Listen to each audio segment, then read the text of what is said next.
አገር መንግስትም ምን እንደሆነ የማታውቁ የሚለው በጣም ትንሽ ወደዛ መዝለፍ የሚወስድ ቃል ነው።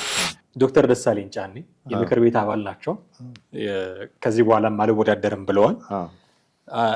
የፌስቡክ ገጻቸው ላይ የጻፉት ነገር አለ። ልትበረታታ የሚገባት ልትደነቅ የሚገባት ድፍረቷ፣ ንግግሯ እያሉ በደንብ ሲያደንቋት ነው። አምባገነን ነው፣ እንደዚህ ነው፣ ሌላ ነፃ አለ፣ ፍትሃዊ አይደለም፣ ፍትሃዊ የሀብት ክፍል አይደለም ብሎ ማስቀመጥ ይቻላል። ግን አገረ መንግስት አታቆም ብሎ ማለት ጤናማ ማለት ትንሽ የእሷን ሊያስነቅፋት የሚችል። በተቃራኒው ደግሞ መንግስት ነው እንድትናገር ፈቶ የለቀቃት። ይህንንም ሞግተዋል እሳቸው።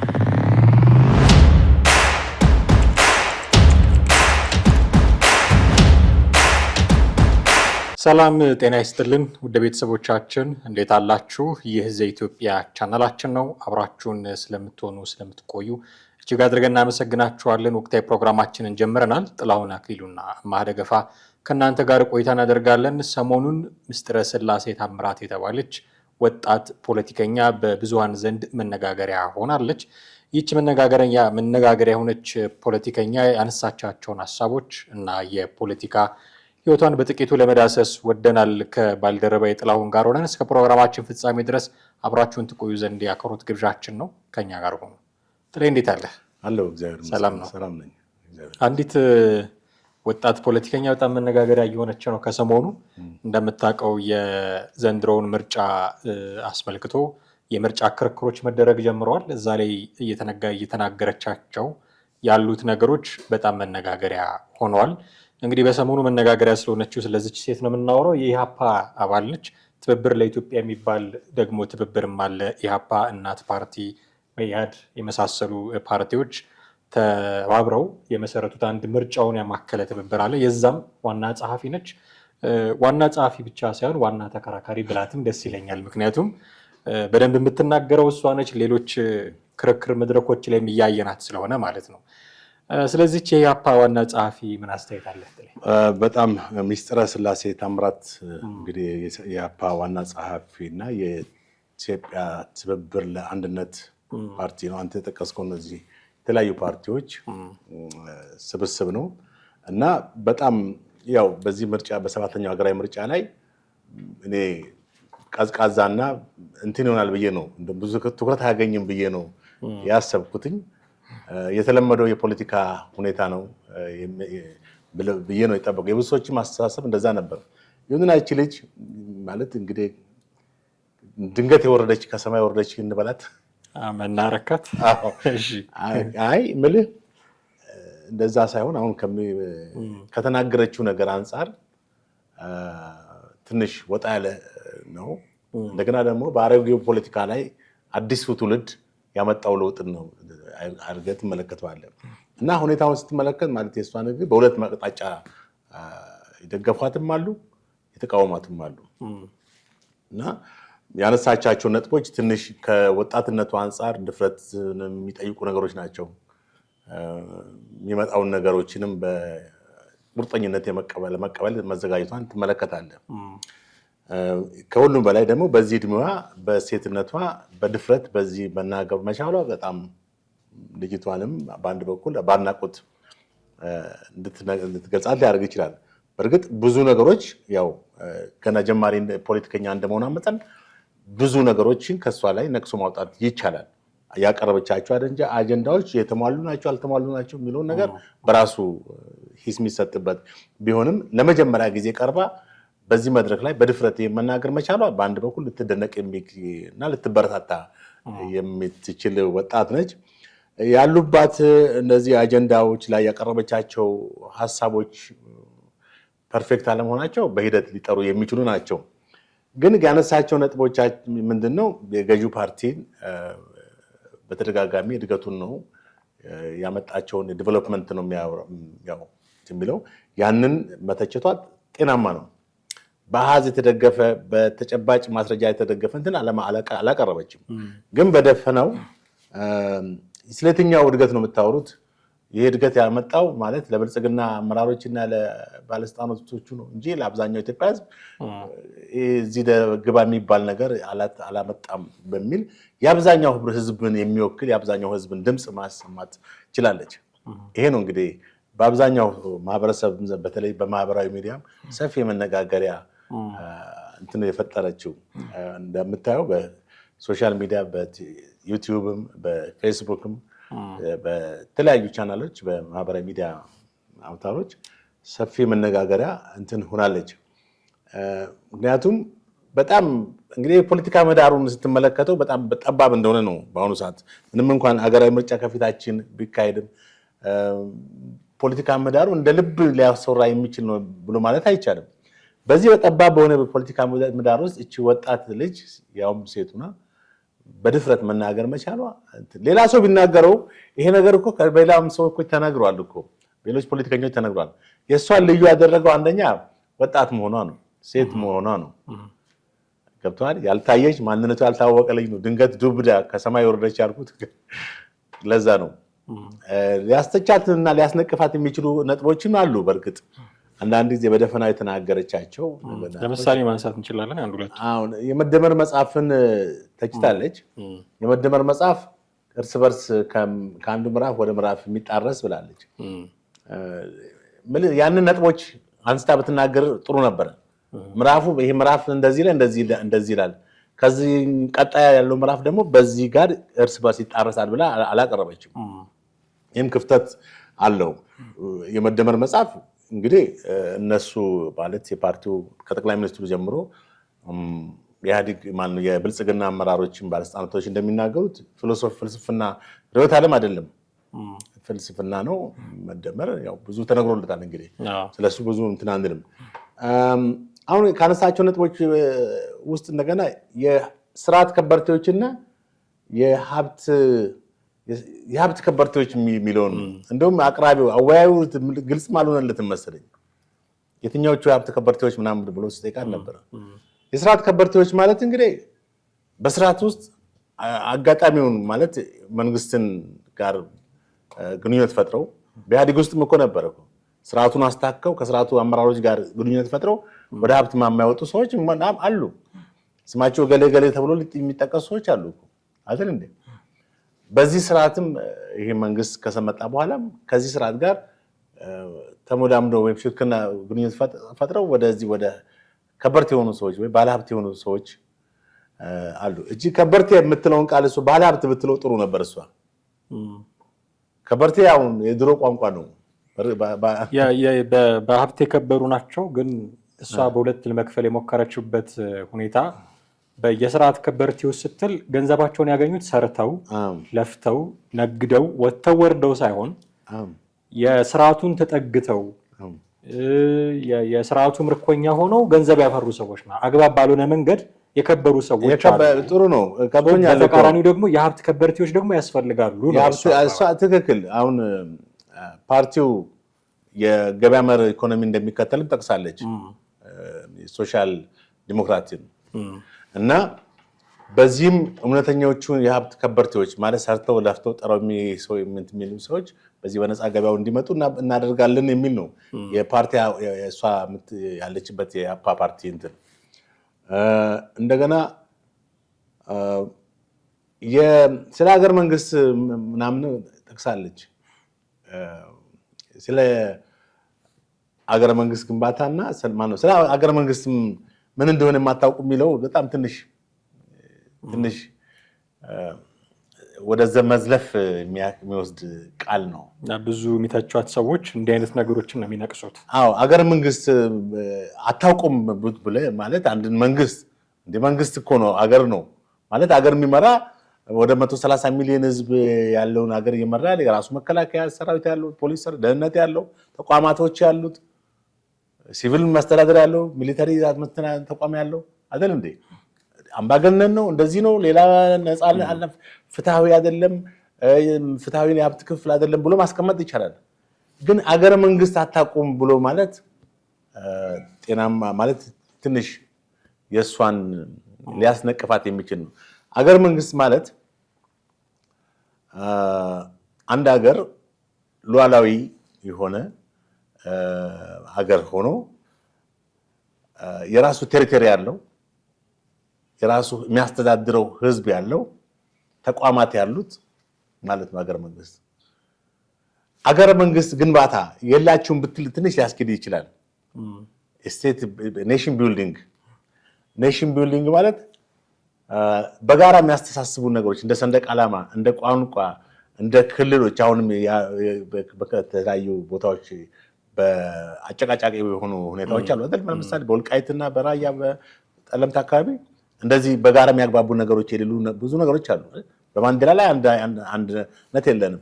በብሔራዊ መዝሙራችን ላይ ግጭት አለ። በክልሎች አወቃቀር ላይ ግጭት አለ። አጠቃላይ አገራዊ ግንባታ ላይ ልዩነቶች አሉብን አይደል? የመንግስት አለ፣ ሌሎች ተቃዋሚ ፓርቲዎች አሉ። ኢቭን ኒውትራል የሆኑ ሰዎችም የራሳቸው አስተሳሰብ አላቸው። በሀገረ መንግስት ግንባታ ላይ ኔሽን ቢልዲንግ ወይም ስቴት ቢልዲንግ ላይ ራሱ ብላ በዚህ ላይ ሂስ ብሰጥ ጥሩ ነው። አጠቃላይ ግን አገረ መንግስት ምን እንደሆነ አታውቁም ማለት ከባድ ነው። አገረ መንግስት ስለሆነ እኮ ነው አገር እየመራ ያለው አይደል? ይሄን ነጣጥላ አላቀረበችም ብዬ አስባለሁ። ምንድነው አገረ መንግስትን ማለት አገረ መንግስት ግንባታ ያላችሁም ብትል ሊያስኬድ ይችላል። ምክንያቱም ኢህአዴግ የነበረበት ክፍተትም ይሄ መንግስት አለበት። ለምሳሌ ኤትኒክ ቤዝድ ፖለቲክስ ነው የምንከተለው አሁንም ድረስ ማለት ነው። ለውጥ መጣ ከተባለ በኋላም ብሔርን መሰረት ያደረገ ፖለቲካ ስርዓት ነው ያለን፣ ፌዴራል ስርዓት ነው ያለን።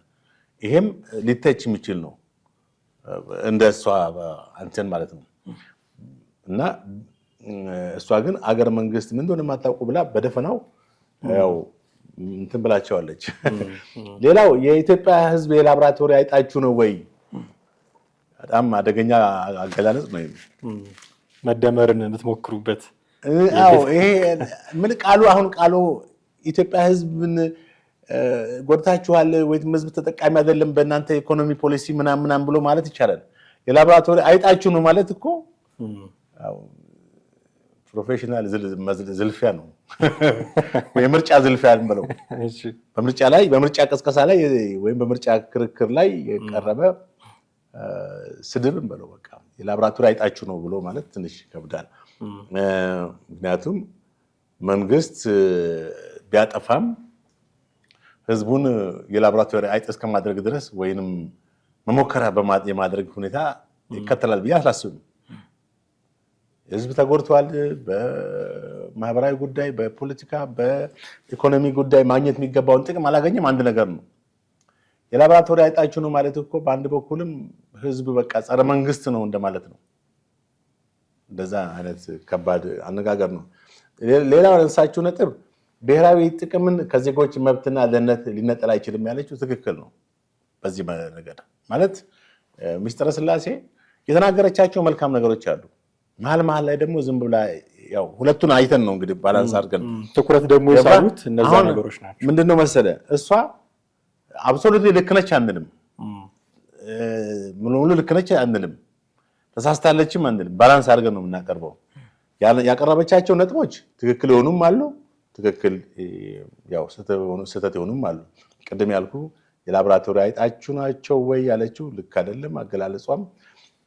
እንደገና ሀገረ መንግስት አታቁም ምንድነው አታቁም ብላ መንግስትን በዚህ መንገድ ማስተናገርም ትክክለኛ ከአንድ ፖለቲካ ፓርቲ የሚጠበቅ አይደለም። ብሔራዊ ጥቅምን ከዜጎች መብትና ደህንነት ሊነጠል አይችልም ያለችው ትክክል ነው። ብሔራዊ ጥቅም ስትል ወይም ናሽናል ኢንተረስት ስትል ይሄ ናሽናል ኢንተረስት የዜጎችን ጥቅም ማስጠበቅ አለበት። የሀገሪቷ መከላከያም ብትል የፌዴራል ፖሊስ ብትል ሌላም ኃይል ብትል አጠቃላይ መንግስት የሚሰራቸው ነገር ለዜጎች ነው መሆን ያለበት እንጂ ዜጋውን ባዳ አድርጎ ባይተዋር አድርጎ ለራሱ ብቻ የሚበለጽግ መንግስት ወይም ብልጽግና ነኝ በልጽግ ያለው ብሎ ካለ ዋጋ የለውም። እና ይሄን የጠቀሰችበት መንገድ ደግሞ ልክ ነው እንላለን። ያው ነጥብ እየሰጠን እንላለን። ኮስሞቲክ አለች እንትኑን ኮሪደር ልማት ነው። ኮሪደር ልማት አይ ይሄም እንግዲህ ነጥብ የሚያስጥላት ነው። ለምን መሰለ በዚህ ኮሪደር ልማት የተጎዱ ዜጎች አሉ ወይንም በቂ ኮምፐንሴሽን ያላገኙ ካሳ ያላገኙ አላግባብ የተፈናቀሉ ሰዎች አሉ ማለት እሱ ትክክል ነው። እኛም ብዙ ጊዜ በዚህ መድረክ ላይ የተናገርነው ነው። ግን ኮሪደር ልማቱ በአሁኑ ሰዓት አሁን የአፍሪካ ህብረት ስብሰባ ላይ ባለፈው በጣም እንግዲህ አስብ የድሮ አዲስ አበባ ብትሆን ምን ያክል ያሳፍራል።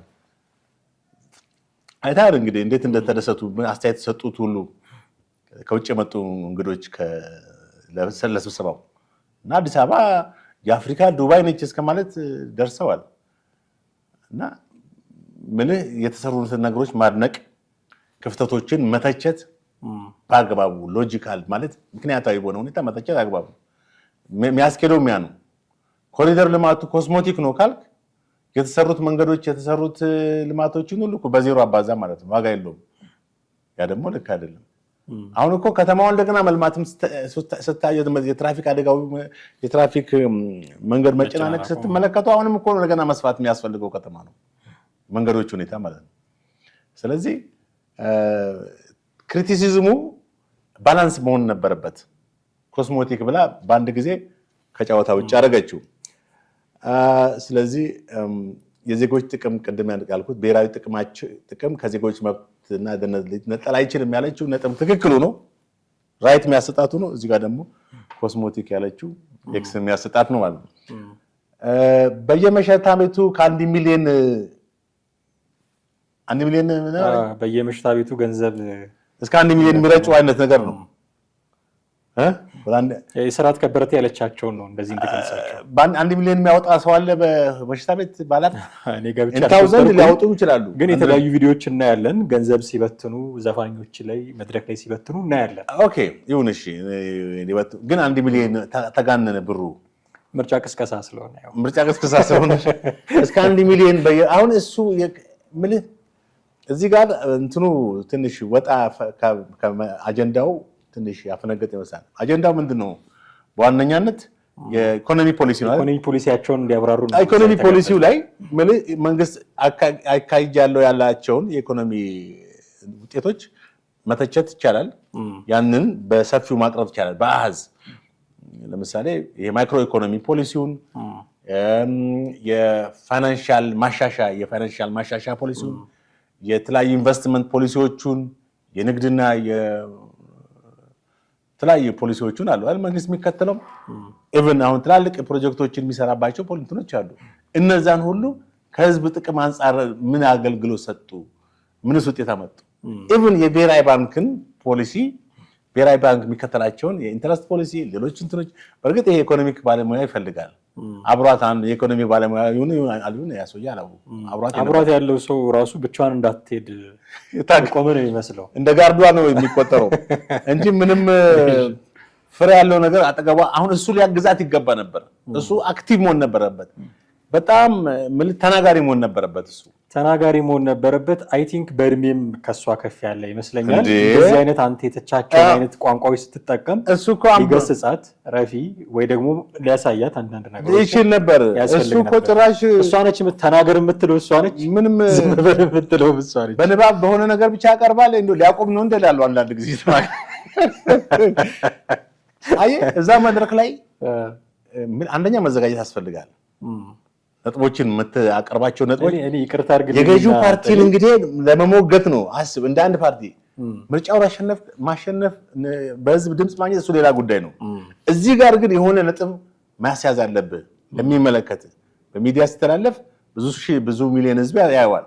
ከዛ በዋናው ሚዲያ ሚኒስትሪ ሚዲያ እንኳን ያላየ ሰው ነው አሁን በሶሻል ሚዲያ ላይ እንደ ጉድ እያየ ያለው ማለት ነው። ስለዚህ እዛ ጋር ሲቀርብ የሰውዬ ከልጅቷ ጋር ሲቀርብ ምንድነው አጀንዳው ማለት አጀንዳው ላይ ማስተር ማድረግ አለበት። ስማርት ተናጋሪ መሆን አለበት። ብሎ የሆነ ነገር በቃ የሆነ መልእክት ተናጋሪ እኮ ነው። ጥያቄዎች ሲጠይቅ ነበረ ለሌሎች ተከራካሪዎች። እንደዚህ ያን ያህል ጊዜም ኢንፍሉዌንሻል አይደለም። አሁን እሷ ምንድነው እሷ መጠን አይደለም ሚስጥረ ስላሴ ነው ስሙ አይደለም። ኢንፍሉዌንስ አድርጋለች። በቃ ሺ ኢዝ አን ኢንፍሉዌንሻል ውመን። በቃ በዛም ምንም ተባለ ምን እዛ ጋር የሆነ ጫወታ ተጫውታለች። አነቃንቀዋለች። ነገሩ ልክም ይሁን አይሁን አነቃንቀዋለች። የሚፈልግ ትኩረት መሳብ ፈልጋ ነበር፣ እሱን አሳክታለች። በጣም እኔ በጣም አድናቂዋ ነኝ። ግን አድናቂዋ ነኝ ስለ ባላት ሰፊ ዕውቀት አላት፣ በጣም ዲቴል የሆነ ዴፕዝ የሆነ መረዳት አላት ብዬ አይደለም። ድፍረቷን ሴት በመሆኗ ምንም ነገር ለመጋፈጥ just she's ready ይሄ ነው አንድ የፖለቲከኛ መስፈርት ድፍረት ነው።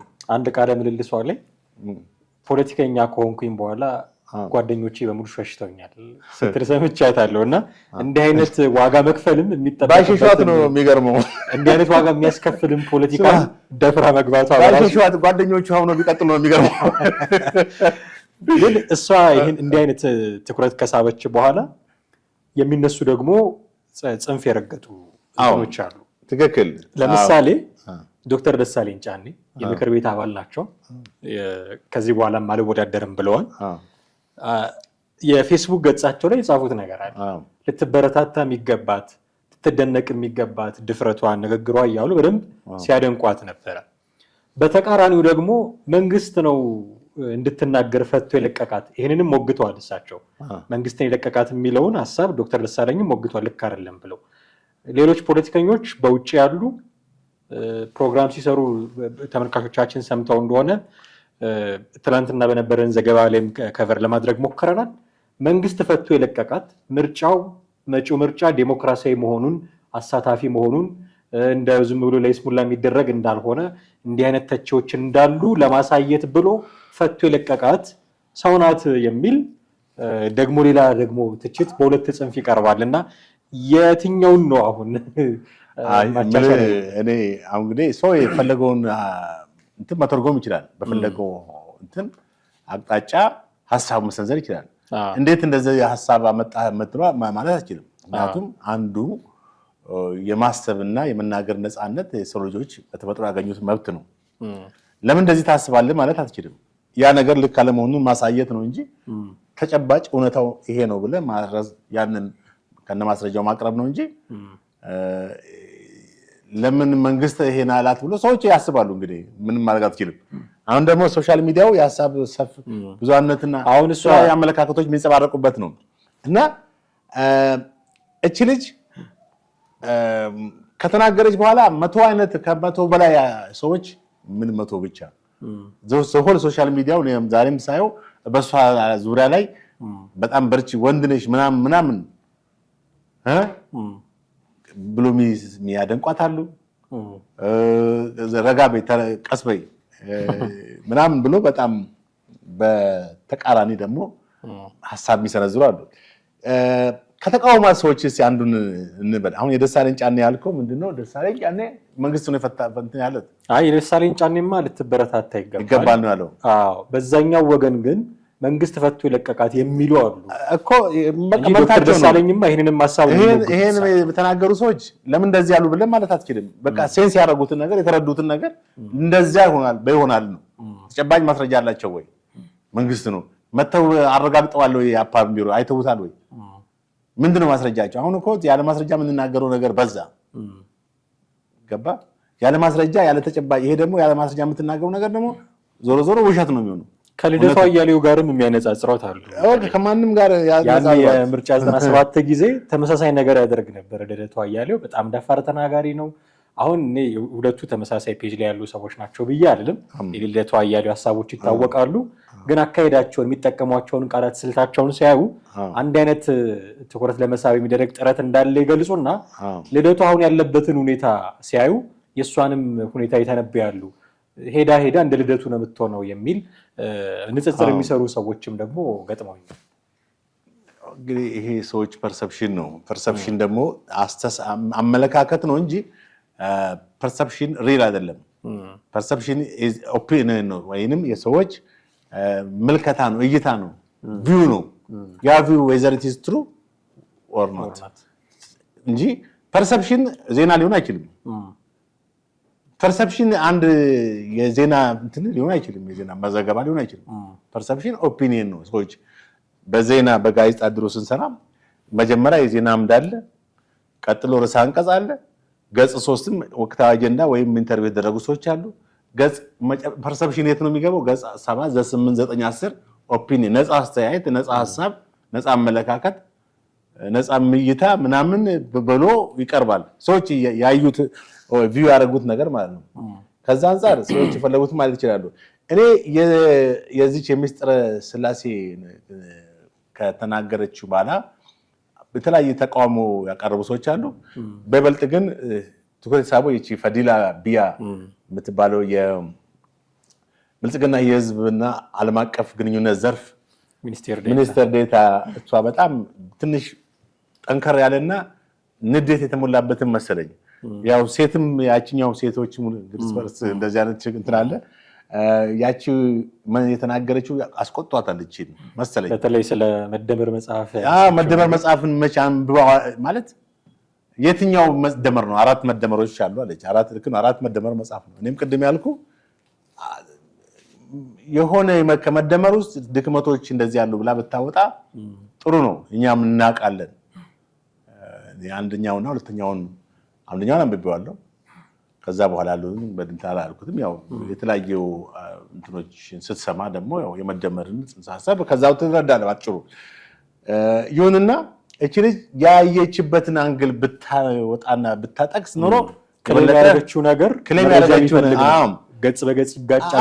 አሁን እቺ ፈዲላ ቢያ የህዝብ ግንኙነቷ የህዝብና ዓለም አቀፍ ግንኙነት ሚኒስትር ዴታዋ ስለ ያፓ ማንስታ ያፓ በሞራልም በምንም የመተቸት እንትን የለውም አለች። ለ50 ዓመት ያክል ኢትዮጵያን እንዴት መምራት አለባት ብሎ አንዲት የተሰነደ መፍትሄ ማቅረብ ያልቻለ ፓርቲ ነው። ያ በሐሳብ ማለት ብዙ ትውልዶችን የቀጠፈ ቀጥፎ የበላ እና ኦፍ ኮርስ ያፓ እንደዛ ነው እና የሐሳብ እንትን የሌለው ምንድነው የሷ ቃል በቃል የተናገረችው ነገር አለ ወይም አይዲያ የሌለው ፓርቲ ነው። አንድም የተሰነደ እንትን ያላቀረበ ከዛ ይልቅ የፓርቲ አመራሮቹ ያው ቀደምቶቹ ማለት ነው ተክሉ ደስታ መጽሐፍ ጽፏል አይደል? እሱን አንስታን በጣም ክሪቲካል አጻጻፍ ነው የጻፈችው እቺ ማናት የብልጽግናዋ ቢያ ማን ፈዲላ ቢያ እና ያፓ ብዙ ትውልዶችን ያስጨረሰ ሆኖ ሳለ በትክክል ይቅርታ ሳይጠይቅ ነው አለችው። አይ ተቀባይነት አለው አገላለጿ።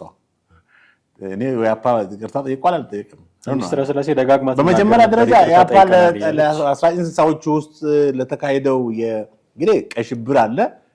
ከቀይ ሽብር ደግሞ ነጭ ሽብር አለ። በታሪክ እንደምናውቀው መጽሐፎች ላይ እንዳነበብ ነው ማለት ነው። እንግዲህ አሁን ወደኋላ ያንን ነገር አንተርከውም፣ ግን ቢሆንም ስላሴ ይቅርታ ጠይቀናል እንደ ፓርቲ ብላለች። እሺ ይሁን ጥሩ። እንደገና እቺ ልጅ እቺ ፈዲላ ስለ መደመር ካነሳች በኋላ መደመር መጽሐፍ አጠቃላይ ሀገራዊ ለውጥን ያመጣ ህዝቦችን መነቃቃት የፈጠረ ትልቅ መጽሐፍ መሆኑን ያው በተቃራኒው በገቢው ደግሞ ትምህርት ቤቶች የተሰሩበት የኢትዮጵያ ችግር ሳይሆን ጀግና ተብሎ ለመውጣት ይሄ ደግሞ ትንሽ ጠንከር ያለ ንግግር ነው። እሷንም ፐርሰናሊ አታክ አደረገቻት። ይሄ ንግግር የፈዲላ ቢያ አገላለጽ ላይ አልተመቸኝም። ሌላው ትክክል ነው። ምንድነው መሰለ እዚህ ጋር ግልጽግናም ሆነ ያፓም ሆነ ዋቴቨር ፓርቲም የሚያቀርበውን ሐሳብ ሲዋጥልን እንቀበለዋለን፣ ካልተዋጥልን መጥፋት ነው እና እቺ ፈዲላ ቪዛ ለማግኘት ነው አጋጣሚውን ተጠቅማ የህዝብ ትኩረት ለማግኘት የተወሰኑ አካላት ትኩረት አግኝታ ቪዛ ለማግኘት ነው የሚለው በጭራሽ የሚያስኬድ ነገር አይደለም። ጠንከር ያለ ንግግር የተናገረን ሰው ሁሉ እንዲያው ማሸሽ ቪዛ ለማግኘት ተብሎ ከቪዛ በፊት እኮ ካቴናም አለ አይደል እንዴ? እሱን ተጋፍታ ነው እና እቺ አሁን ፈዲላ ንዴቷን ነው የጻፈችው። በእርግጥ በጻፈችው ነገር መቀበለው አለ። አንደኛ የመደመር መጽሐፍን ያቺኛው የተቸችበትን መንገድ እቺኛው መልስ ሰጠችበት መንገድ ኦፍ ኮርስ ልክ ነው። እንደገና የያፓ ትውልድ መፍትሄ ያቀርባል ወይ ትውልድን በማስጨረስ ከደርግ ያላነሰ ተሳትፎ አድርጓል። እውነት ለመናገር ታሪኩን ወደ ኋላ ማየት ነው። ያፓዎች ምንም ጥፋተኛ እንዳልሆኑ ነው ዛሬም ድረስ የሚጠቅሱት። በእርግጥ ደርግ ብቻ ጨፍጫፊ እንደሆነ ነው የሚጠቀሰው። ቀይ ሽብር፣ ነጭ ሽብር ማን ነው? አብዮት ጠባቂዎችን ሲገል የነበረው ማን ነው? ብዙ ታሪክ አላቸው ወደኋላ። እንግዲህ እሱን ተወው እንግዲህ እና ባይዞ የኛ ከዚህ በፊት የአፓ አመራር ማን ስሟ? ደስታ ጥላሁን እዚህ የምትናት ታስታውሳለህ? ከአንድም ሁለት ጊዜ ጠቅላይ ሚኒስትሩንም እርሶ ኢትዮጵያ ንጉሠ ነገሥት ኖት ወይስ ኢትዮጵያ ንጉሠ ነገሥት ኖት ኢትዮጵያ ጠቅላይ ሚኒስትር ኖት ብላ ጠይቃቸው ነበር። ያፓዎች አደገኛ ነው፣ በሴቶች እየመሩ ነው ማለት ነው። በተመሳሳይ አሁን ቢሮአቸውንም ክፍት አድርገውልን ሚስጥረ ስላሴ እኛ ሚስጥረ ስላሴን ለተመልካቾች ለማቅረብ ቃል እንገባለን። ቢሮአቸውም ተፈጻሚነቱ በእኛ እጅ ባይሆንም የነሱ ጥያቄ እናቀርባለን ማለት አብርሃም ደውዬላታለሁ፣ ዋና ተቀዳሚ ምክትል ፕሬዚዳንቱ ማለት ነው። ስልኩን አላነሳም። አብርሃም ወዳጃችን ነው ታውቃለህ። እንግዲህ ባለፈውም ደውለንለት እዚህ ያፓን ሌላም ሰው ጋብዘን የለ ያፓ እና አሁንም ለተመልካቾቻችን ቃል እንገባ ከቻልን ሚስጥረ ስላሴን እናቀርባታለን። እንግዲህ እስቲ እንሞክራለን። ምርጫውን በተመለከተ መቼም በዘንድሮ ቀዝቃዛ ምርጫ ላይ እሷ ሞቅ አድርጋዋለች በመግቢያው ማለት ነው። አንድ ያልጠበቀው እግር ኳስ ጨዋታ ላይ ለምሳሌ እንደው የሆነ ወጣ ያለ ተጫዋች ኢዱ ጎል ሲያገባ አይነት ነገር ማለት ነው። ወይም ከቤንች ላይ ከዚህ ከተሰላፊ ቤንች ምንድን ነው በአማርኛ ተቀያሪ ከተቀያሪ ወንበር ላይ ሄዶ ጎል ሲያገባ ጨዋታው እንደሚቀየር ማለት እንደዛ ጌም ቼንጀር ሆናለች። ፓርቲው ሶስት ነጥቦችን አስቀምጣለች። እንግዲህ በ1300 በላይ እጩዎችን ያፓ አቀርቧል በመላ ሀገሪቱ ማለት ነው። የራሱን ብቻ መሰለኝ ከዚህ አሁን ህብረትና አንድነት ነው አንድነት አንድ እንትን ያለ የኢትዮጵያ ትብብር የያፓንና ትብብሩን እንዴት አድርገን እንደምንለይ በምን አንድ እንደሚሆን እሷም እኮ የሚገርም ሊያብራሩልን የሚገባ እሷም እኮ ይለያያል ማኒፌስቶ አለች ያለው ማኒፌስቶ እጃችን ላይ የያፓ ነው። የትብብሩ ልናገኝ አልቻለም። ይለያያል ማኒፌስቶ ሌላ ነው እሱ ሌላ ነው ትላለች። ትንሽ የተወዛገበ ነገር አለ። ገና እሱንም ሊያጠሩት ገና ሳይጀመር እንግዲህ ችግር ካለ ችግር አለ።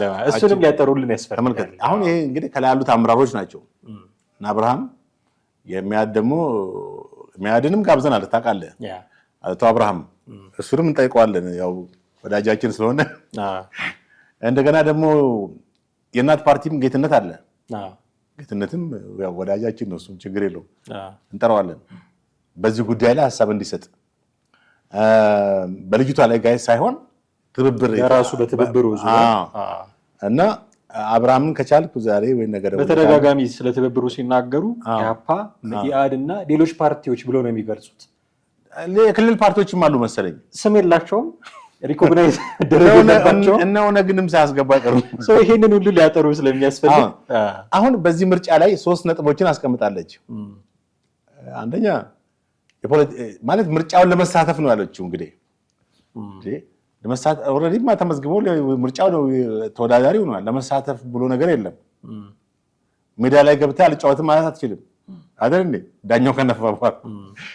ስለዚህ አንደኛ የፖለቲካ እስረኞችን ያለምንም መሰረታዊ እንዲፈቱ ነው የምትለው። ይሄ እንግዲህ ራሱን የቻለ ፖለቲካ ጥያቄ ነው። መንግስት ይፈታል አይፈታም የራሱ የሚወስኑ ማን ነው? ስልጣን ላይ ያለው መንግስት ብቻ ነው አይደል?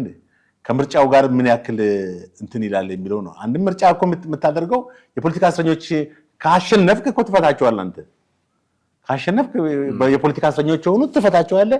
የህግ እስረኞች ወይም ወንጀለኞች ሆኑ ደግሞ ይቆያሉ አይደል? እንደዛ ነው መሆን ያለበት። በፖለቲካ ምክንያት ታሰሩ ሰዎች ፖለቲካ አቋማቸውን ስላንጸባረቁ የፖለቲካ አመለካከታቸው ከዚህ መንግስት ጋር ተቃራኒ ስለሆኑ የታሰሩ ሰዎች ስለሆኑ ይፈታሉ ብለህ የምትከተለው አንዱ የሪዮት ዓለም ልበለው የምርጫ ሂደት ነው። እሺ ሁለተኛ በአማራና በሌሎች ክልሎች ያሉ ጦርነቶች እንዲቆሙ አለችው። እንግዲህ ይሄም ራሱን የቻለ ምልህ አንድ ይሄ ካልሆነ አንሳተፍም አይነት ነገር ነው። ኦልሬዲ እኮ የምርጫ ክርክር ውስጥ አሉ ይሄን መጠየቅ መብታቸው ነው። አንሳተፍም ሳይሆን ማለት ያለበት መሳተፍ እንደ አንድ መስፈርት ሳይሆን እንትን ማለት ያለባቸው ይሄን እንደ ፓርቲ ጥያቄያቸው ማቅረብ ነው። ሶስተኛ ገለልተኛና ዓለም አቀፍ ታዛቢዎችን እንዲኖሩ መጠየቃቸው አግባብ ነው። አሁን ችግሩ ምንድነው?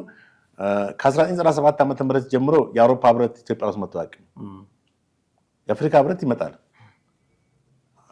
የአውሮፓ ህብረት 1997 ምርጫ ተጭበርብሯል ብሎ ነው ይፋ አደረጉ አይደል? እና እንግዲህ የአውሮፓ ህብረት ይመጣል፣ ሌላም ታዛቢ ገለልተኛ የሆነ ታዛቢ ይመጣል። አይዶን ነው ወደፊት የምናየው ነው። ይሄ ሶስተኛ ጥያቄ መጠየቋ ትክክለኛ ነው። ምርጫው ገለልተኛና ነፃ ለመሆኑ መታወቅ ያለበት በአውሮፓ ህብረትም ይሁን በአፍሪካ ህብረትም ይሁን በኢትዮጵያ ውስጥ ሎካሊ እዚህ ሀገር ባሉ ገለልተኛ ተቋማት ምርጫውን ኒውትራል ሆነው ሪፖርት ሊያደርጉ የሚችሉ አካላት ማለት ገለልተኛ እንትኖች መኖር አለባቸው። በመጨረሻ ላይ ለጦርነት $1 ቢሊዮን የሚያገኝ መንግስት ለልማትና ለማህበራዊ ደህንነት ሀብት የለኝም ብሎ ማለት የለበትም። የጸጥታ ሁኔታ፣ የሰብአዊ መብት አያያዝና የምርጫ ታማኒነት ላይ ነው አጠቃላይ እንትን ያላት። እንግዲህ $1 ቢሊዮን የሚያገኝ መንግስት ለልማትና ለማህበራዊ እንትን የለኝም ብሎ ማለት ይህም ትልቅ ነጥብ ነው የተናገረችው። ግን መንግስት እንደዛ ብሏል ወይ? እየሰራ ያለው ልማት አለ። እሷ ኮስሞቲክስ ያለችው ይፈልጋል። ለማንኛውም በርካታ ነገሮችን ልናነሳ እንችላለን፣ ግን ካለን ሰዓት አንጻር የእሷን ጉዳይ እዚህ ላይ ማብቃት ይኖርብናል። እንዳልነው ለተመልካቾቻችንም እንዳልነው እሷንም ሌሎች የኢህአፓ እና የትብብሩ ሰዎችንም እዚህ ጠርተን ጉዳዮችን እንዲያጠሩልን ለማድረግ እንሞክራለን። እጅግ አድርጌ አመሰግናለሁ ጥሌ። ውድ ቤተሰቦቻችን እናንተም ከኛ ጋር ነበራችሁ ቆይታ እጅግ አድርገን እናመሰግናችኋለን። የዛሬውን እዚህ ላይ ያበቃን። እናንተ ምን አስተያየት አላችሁ የሚለውን ብናውቅ ደስ ይለናል። በተለመደው መልኩ ልታደርሱን ትችላላችሁ። የዛሬውን አበቃን። ጤና ይስጥልን።